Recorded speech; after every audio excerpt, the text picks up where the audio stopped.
আসসালামু আলাইকুম। সামান্য উপকরণ দিয়ে তৈরি করে নিলাম আজকে বিকেলের নাস্তা।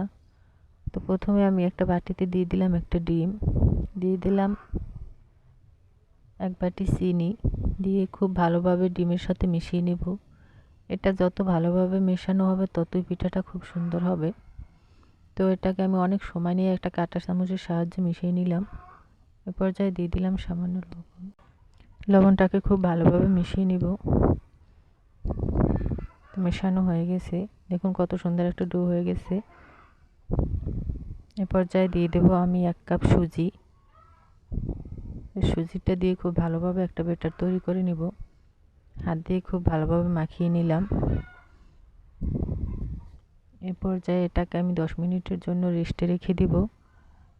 একটা ঢাকনা দিয়ে ঢেকে দিলাম। 10 মিনিট পর ঢাকনাটা তুলতেই একদম দেখেন ডোটা তৈরি, একদম হাতে লাগছে না।